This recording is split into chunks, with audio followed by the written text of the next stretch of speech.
We only have two seasons, like the hot season and the hotter season. Oh, wow.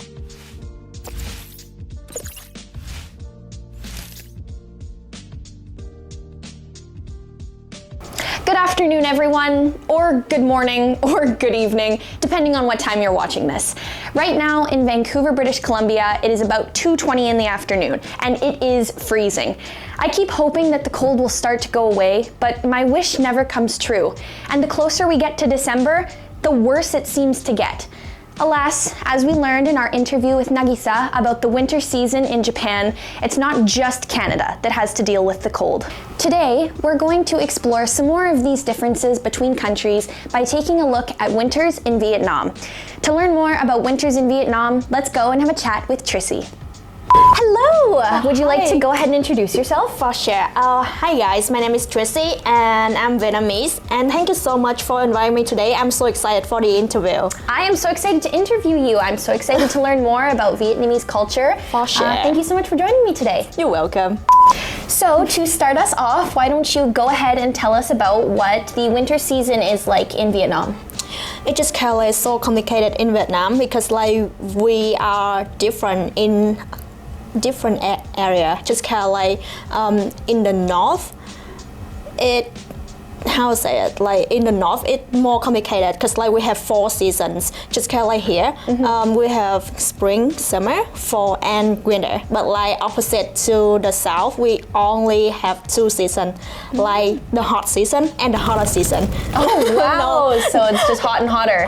I'm just kidding. It just kind of like it just kind of like in the summer it's super hot, it's around like 40 degree in the summer. Wow. Yeah, and just kind of like in the winter it's a little bit more cold out and it's rain a lot. It just kind of like Vancouver, rain a lot. But like but like the weather in Vietnam just kind of like ridiculous sometimes. Like it's just like us girl, like it changed so quick. Like 1 second it's raining and then we need to put on our raincoat, right? And 1 second after the sun will come out. Wow. And like we will take it off. Yeah. Then it's raining again. Tough to dress for. It's tough to dress for that weather. So about how long does winter usually last and how cold does it usually get?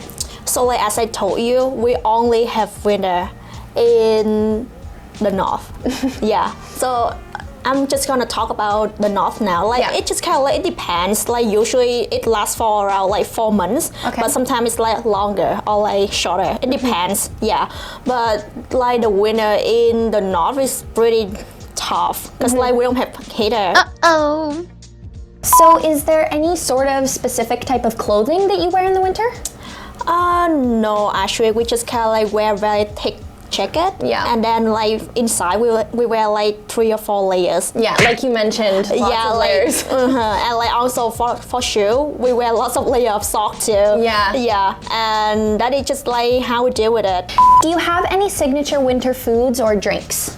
Just kind of like when you mentioned about Vietnam, we all know about pho, right? Yes, of course, I love pho. Me too. It's just kind of like in the winter, it's a little bit colder, so we eat something more like hot food. Yeah, no, absolutely. And like pho will definitely include it in it. Absolutely. Yeah, we love pho. And like beside of it, we usually do like some grilled food, like grilled corn, grilled sweet potato, yummy, like grilled meat, like hot dessert. Ooh. Yeah, and like let me take a look how it's called in English.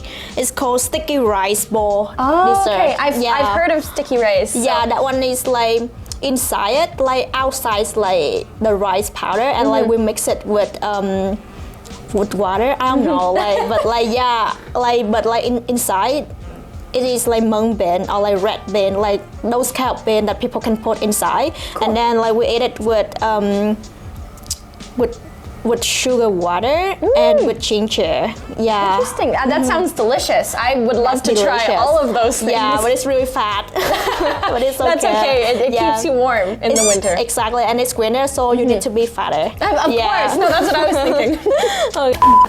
In Canada and North America, we predominantly celebrate Christmas. So does Vietnam celebrate Christmas?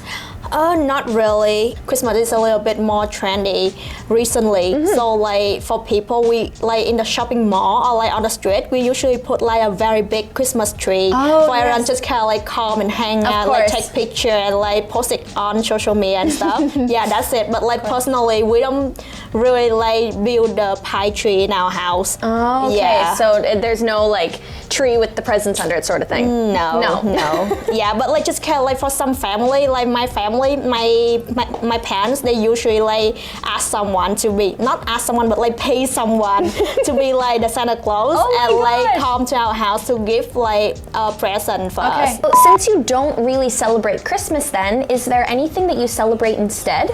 Yes, we do have Lunar New Year. For Vietnamese, we definitely, that is like the biggest holiday of the year. Wow. Yeah, and just kind of like we will like decorate everything, like clean up the house to welcome the new year. That's awesome. Like new year, new me, you know? No, that's definitely something to celebrate. Yeah. So is gift giving common in the holiday season? Yes, but we don't give. We give lucky money. Oh, okay. And that's just kind of like the whole patch of money. Yeah. Just money as money, the gift. Yeah. That's awesome. So there's probably not really the idea of naughty versus nice, where exactly. Actually, like everyone have like lucky money. Like actually not everyone, just only children and like elderly. Like children from a baby until like when they are 20. Like for people that doesn't have family, of course, like they are single and like people just give them the lucky money. Just kind of like that is just kind of like how we give luck to other people. Aww. Yeah, but it's just kind of like ridiculous, you know, because like for those people that have family, they need money more. That is true, I guess. But like for baby and like for elderly, they don't need money because like they have like the middle people to take care of them. So I sense some built-up tension here. So usually during our holiday season, one family member hosts a really big Christmas dinner for the entire family. So is there any big meal that you guys celebrate with your entire family in Vietnam? Absolutely. Yeah, just kind of like we usually like the host will be the elderest child, like the biggest child, and like he or she will like invite everyone to the house and like make a big meal. But it depends. Like some family do lunch, but some family do dinner. Like it doesn't matter. But yeah, we will just kind of like gather together and like have fun and asking questions like, oh, when do you have boyfriend or girlfriend? Of course. When will you marry? And like asking about like how's your job? Do they pay you well? Stuff like that. Can't answer this. Yeah. And I would just kind of like move away and like silently move. So what are some Vietnamese activities that you do in the wintertime, or hobbies, or ways to keep yourself busy? As I mentioned, like Lunar New Year is like the biggest vacation or like the biggest day for Vietnamese culture. So like we do lots of shopping or like cleaning and decorating stuff for like to prepare for New Year. Yeah, and like it's a lot. And like usually for like tree or like for decorating, we usually have like peach blossom tree. Like probably you don't know what is that, but I'll put a picture in here. Okay. Yeah. Here. See you again. Awesome. Yeah, and like we also need to buy candy for children to come over and like have some candy, and like it's just kind of like Halloween here. Trick or treating? No, it's not. It's not trick or treating. Like candy is for everyone. Oh my gosh! Like I'm gonna come to Vietnam for the winter season. Yeah, call me. For sure. That's awesome. Yeah, and just kind of like we also need to buy like those like fruit and like chicken or like those sticky rice cakes, stuff like that, to worship our ancestor. Okay. Yeah, and that is like a very ceremony. Ceremonial. Awesome. So all of this in preparation for the Lunar New Year. Yeah. Good stuff. So I guess to wrap it up, do you have any tips or any advice for anyone who's going to spend the winter season in Vietnam? Just kind of like for the south, you don't need to do anything because like the weather just like the same with summer, like hot and hotter. Yeah. That's it. Yeah, but like if you want to move to the north, you need to bring a little bit more clothes, and like if you can buy a little like heater. Oh, okay. Yeah, to warm idea. yourself up, or like using like the warming pad. Yeah. But I think like for Canadian, we already like so familiar with the cold. With the cold. Yeah, yes. exactly. So like if you go back to, not go back, but like if you want to travel to Vietnam or like to visit Vietnam, I think you'll be good with it. Like, yeah, just lots of layers. You'll be fine. You'll be fine. Well, I'm always cold, so I will definitely bring a lot of layers anyways. Yeah. Well, Tristy, that is all the questions that I have for you. So thank you so much for joining me and for enlightening us about the winter season in Vietnam. You're welcome. I got so much fun. I had so much fun too. Yeah. I'm so glad you got to join me. Me too.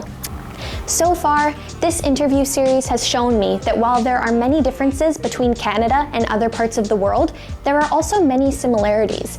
Despite being on opposite sides of the world, there is a sense of comfort knowing that other parts of the world are experiencing the same winter months that we are, just in different ways. Looks like I'm going to have to visit both Japan and Vietnam in the winter sometime. I'm anticipating that my next couple of winters are going to be pretty busy. I hope you all enjoyed this interview, and thank you for watching and supporting Canada International Student Magazine. As always, feel free to follow us on our socials and check out our website. Again, my name is Taylor, and I'll see you next time.